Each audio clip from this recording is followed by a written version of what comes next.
Selamat datang di channel Simar Imam. Sembari mendengarkan tinggalkan like dan komentarnya bosku. Jangan lupa pasang headset kalian. Siapkan kopi dan camilan. Lupakan kenangan tentang mantan. Mari kita dengarkan sambil rebahan.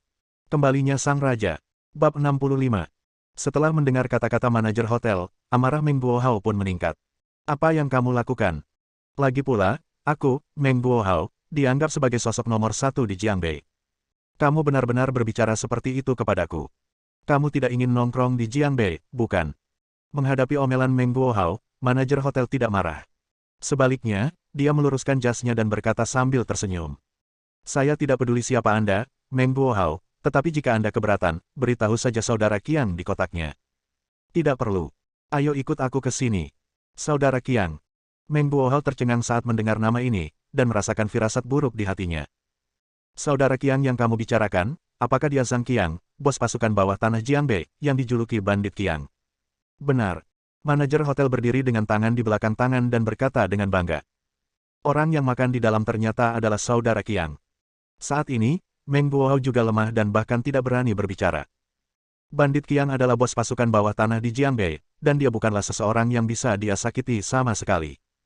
Saya tidak pernah menyangka akan bertemu dengannya ketika saya datang ke sini untuk makan. Ayah, ayo makan di tempat lain. Satu hal lagi lebih buruk daripada satu hal yang berkurang. Tidak perlu berdebat dengannya, kata putri Meng Buohao, Meng Jie. Meskipun ayah dan Wei Changtian adalah teman lama, tidak perlu menyinggung perasaan Bandit Qiang karena masalah sepele ini. Jika tidak, dengan kekuatan keluarga Meng, mereka pasti tidak akan bisa memanfaatkannya. Melihat teman lamanya berhenti berbicara, Wei Changtian sedikit mengernyit dan berkata, Lao Meng, jangan ikut campur dalam masalah ini. Aku hanya ingin tahu siapa orang yang memanggil Bandit Qiang itu. Hei, hutannya sangat besar, dan ada banyak jenis burung. Di sepertiga hektar di Jiangbei ini pertama kalinya saya melihat seseorang yang berani tidak menghormati saudara Qiang. Dengan cara yang megah, Wei Changtian memandang dengan dingin, menatap manajer hotel, dan berkata, ini adalah tempat yang pertama kali kita putuskan. Jika Anda tidak bisa memberi saya solusi yang tepat, berhati-hatilah karena saya, Wei Changtian, akan menghancurkan hotel Anda. Beraninya kamu datang ke tempat kami untuk pamer dengan bocah kecil ini daripada buang air kecil untuk menunjukkan kebaikanmu sendiri. Ada suara, pop. Sebelum dia bisa menyelesaikan kata-katanya, Wei Changtian menamparnya dan menjatuhkan manajer hotel itu ke tanah. Jika Anda berani tidak menghormati Tuan Su, Anda mencari kematian. Manajer hotel tercengang dengan pemukulan itu. Sepertinya dia tidak menyangka Wei Changtian akan memukulnya ketika dia mengangkat tangannya tanpa memberinya kesempatan. Saudara Qiang, silakan keluar dan lihat. Seseorang berlari liar di sini dan ingin menempati tempat makanmu. Manajer hotel ketakutan dengan aura Wei Changtian. Sebagai bos pasukan bawah tanah Linyang, momentum Wei Changtian yang seperti harimau bukanlah sesuatu yang dapat ditanggung oleh orang biasa. Manajer hotel juga tahu bahwa dia bukan tandingan Wei Changtian, jadi dia langsung meminta bantuan para bandit di dalam. Suara, berderit. Pintu kotak terbuka, dan selusin orang keluar darinya, bertelanjang dada, dengan tato di sekujur tubuh, dan botol bir di tangan. Formasi itu menakutkan. Melihat pemandangan ini, Meng Jie sangat ketakutan hingga dia menggigil. Apa yang akan dilakukan Wei Changtian? Bukankah dia hanya memarahi anak itu beberapa kali, atau bahkan memukulnya?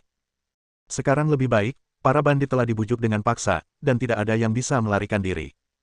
Memikirkan hal ini, Meng Jie menatap Su Chen, menunjukkan sedikit rasa jijik. Puan muda dari Yanjing seperti ini sungguh menyebalkan. Dia tidak memiliki kemampuan sama sekali, tapi dia hanya mengandalkan reputasi orang tuanya untuk pamer. Apakah dia mengira orang lain akan takut padanya setelah meninggalkan Yanjing? Jika Anda bahkan tidak memahami prinsip naga kuat yang tidak mengalahkan ular lokal, cepat atau lambat Anda akan ditangani. Saudara Qiang, tolong cepat dan lihat. Orang-orang ini ingin menempati kotak 888. Saya khawatir hal itu akan menunda kenikmatan makan saudara Qiang, jadi saya telah memblokir mereka di luar. Saya tidak menyangka itu mereka akan memukul mereka ketika mereka tidak setuju. Anda harus membuat keputusan untuk saya. Su Chen melirik ke depan dan melihat pria bernama Bandit Qiang. Dia tidak tinggi, bahkan tidak setinggi 1,7 meter, tapi berdiri di antara kerumunan, dialah yang paling mencolok. Jika bukan karena hal lain, itu karena ada bekas luka yang panjangnya lebih dari 10 cm di atas kepalanya, yang sangat mengerikan. Siapa kamu? Beraninya kamu datang ke Jiangbei untuk menimbulkan masalah. Aku ingin tahu apakah ini wilayah gangsterku. Apakah kamu lelah hidup? Bandit itu kuat. Wei Changtian mencibir, jika Anda tidak ingin mati, berlututlah dan bersujud kepada Tuan Su untuk meminta maaf. Jika tidak, tidak ada dari Anda yang bisa meninggalkan hotel ini hari ini. Saudara Wei, kamu tidak boleh impulsif. Meskipun kamu adalah bos pasukan bawah tanah Linyang, para bandit tidak mudah untuk diacau. Menurutku masalah ini harus diselesaikan secara damai. Sejauh menyangkut kebajikannya, saya, Wei Changtian, belum memperhatikannya. Saudara Wei, kamu jarang datang ke Jiangbei. Kamu mungkin tidak tahu bahwa bandit Qiang sebenarnya adalah bandit dari pegunungan. Dia kejam dan bengis. Dia telah membunuh lebih dari selusin orang di tangannya. Setelah kembali ke Jiangbei, hanya dalam waktu setengah tahun, dia menjadi kekuatan bawah tanah di Jiangbei. Kakak laki-laki tertua, dan dia juga saudara ipar Direktur Li dari Biro Keamanan Umum Jiangbei, jadi dia jelas bukan sesuatu yang bisa kita sakiti. Haha, bagaimana jika itu adalah bandit yang turun dari gunung? Apa menurutmu aku akan takut padanya? Wei Changtian berkata tanpa menunjukkan tanda-tanda kelemahan, hari ini, jika dia menyinggung Tuan Su, itu akan menjadi hukuman mati. Mendengar ini, Meng Jie di samping memegangi dahinya yang kesakitan. Apa yang terjadi dengan Wei Changtian? Apakah dia mengira hanya karena dia bergaul dengan pemuda dari Yanjing, dia akan menjadi seorang master? Siapa bandit-bandit itu? Mereka sama sekali tidak peduli. Mereka semua dapat ditahan di sini dalam hitungan menit, dan mereka tidak akan dapat kembali meskipun mereka menginginkannya. Apakah kamu bos pasukan bawah tanah Linyang, Wei Changtian? Bandit Qiang berkata tanpa sadar. Ya, ini aku. Haha, itu sangat menarik. Bandit Qiang tertawa liar dan berkata, Wei Changtian, aku pernah mendengar namamu sebelumnya, dan aku menghormatimu sebagai seorang laki-laki pada saat itu, tapi aku tidak menyangka bahwa kamu akan benar-benar kembali ke masa tuamu dan memanggil seorang anak sebagai kakak, dan bahkan memanggilnya tuan. Su seperti anjing pesek, aku malu padamu. Mendengar ini, kemarahan di hati Wei Changtian tidak bisa lagi disembunyikan, dan dia berkata dengan suara dingin. Para bandit itu kuat. Jika kamu berani tidak menghormati Tuan Su, aku akan membunuhmu hari ini. Setelah mengatakan itu, Wei Changtian mengeluarkan pistol dari pinggangnya dan mengarahkannya ke kepala bandit Qiang. Apa yang sedang kamu lakukan? Minggir. Tepat ketika Wei Changtian hendak mengambil tindakan, sekelompok orang tiba-tiba keluar dari koridor. Polisi. Melihat sekelompok polisi, Wei Changtian pun menyadari ada yang tidak beres. Ini bukan wilayahmu sendiri, jadi kamu tidak boleh terlalu lancang, jadi segera singkirkan senjatamu. Di saat yang sama, seorang pria berjalan melewati kerumunan. Meski mengenakan pakaian biasa, auranya tidak bisa dianggap remeh. Hei, bukankah ini Biro Li? Kamu di sini. Jika kamu tidak datang, orang-orang ini akan memberontak. Bab 66. Apa yang sedang terjadi? Direktur Li berkata dengan ekspresi serius dan ekspresi tidak senang. Setelah bertemu dengan Direktur Li, bandit Qiang segera tersenyum. Meskipun dia hebat, dia tetaplah ular lokal tingkat rendah dan tidak bisa berdiri di atas panggung. Direktur Li, dengarkan aku, inilah yang terjadi. Nama orang ini adalah Wei Changtian. Dia adalah bos pasukan bawah tanah Linyang. Dia baru saja menodongkan pistol ke arahku. Jika kamu terlambat selangkah, aku akan dibunuh olehnya. Memegang senjata secara terbuka adalah kejahatan serius.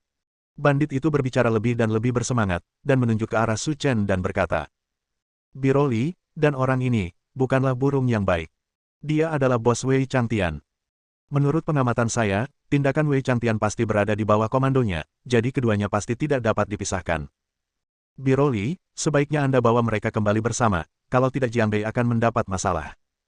Meng Buohao dan Meng Jie tercengang saat mendengar tuduhan bandit Qiang. Terutama Meng Jie, meskipun dia tidak mengatakan apapun di permukaan, dia sudah sangat membenci Su Chen. Jika bukan karena dia tidak akan berada dalam situasi pasif seperti itu.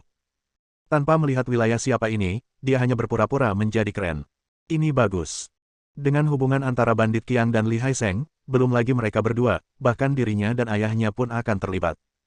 Saya tahu yang terbaik dan tidak akan menerimanya. Suara, pop, tertangkap lengah. Li Haiseng maju dan menamparkan wajah bandit Qiang dengan kuat. Langkah ini hampir membuat semua orang tercengang. Apa yang terjadi? Hubungan antara bandit Qiang dan Li Haiseng sangat baik. Mereka sangat baik, bagaimana mereka bisa memukulinya? Bandit Qiang ditampar, menutupi wajahnya dan menatap Li Haiseng dengan bingung. Saudara Li, mengapa kamu memukulku? Mereka menodongkan pistol ke arahku. Tidakkah menurutmu begitu? Kentut, aku tidak ada hubungannya denganmu, jangan panggil aku seperti itu. Setelah mengatakan itu, Li Haiseng berbalik dan berjalan ke arah Su Chen, menekuk pinggangnya 90 derajat dengan hormat. Tuan Su, ada kemacetan di jalan.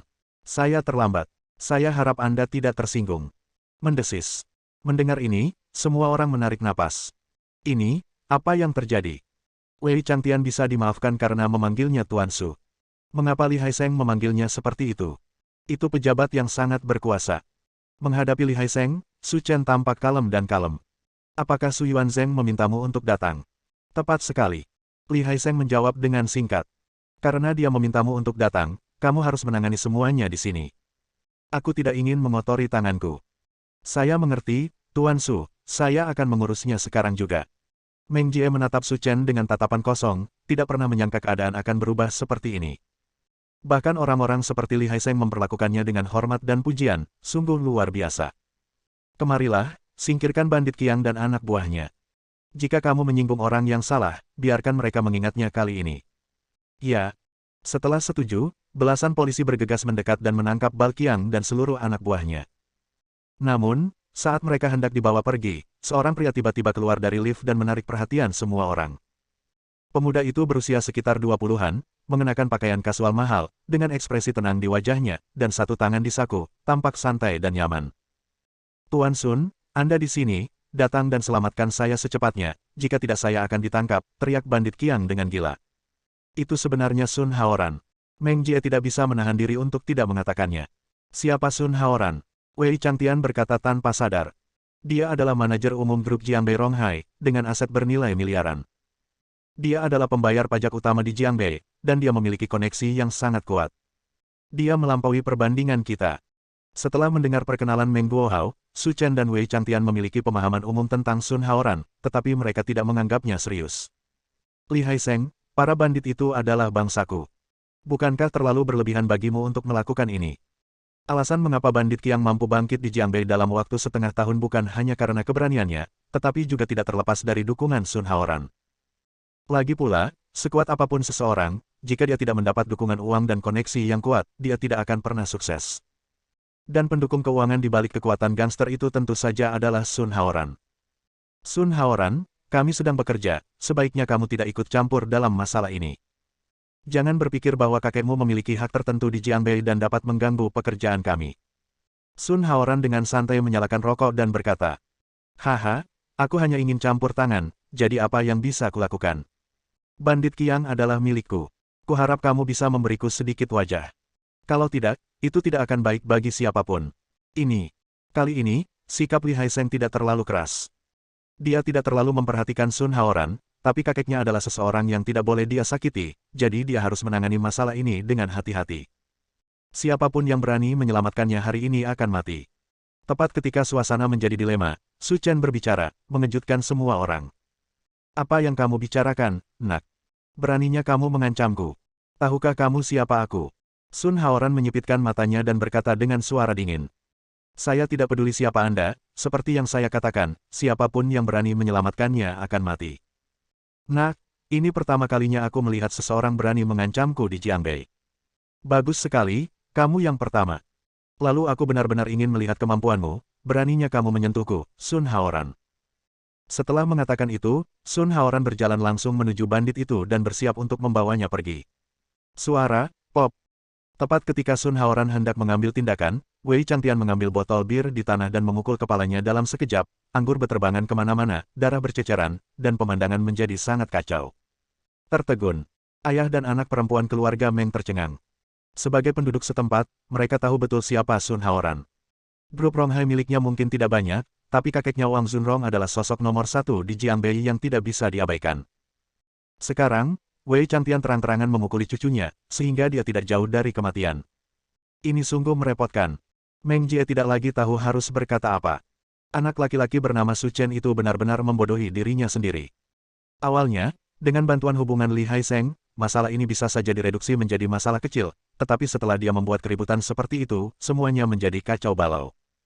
Memukul Sun Haoran sama dengan memukul wajah Wang Zunrong. Keluarga Wang tidak akan melepaskannya.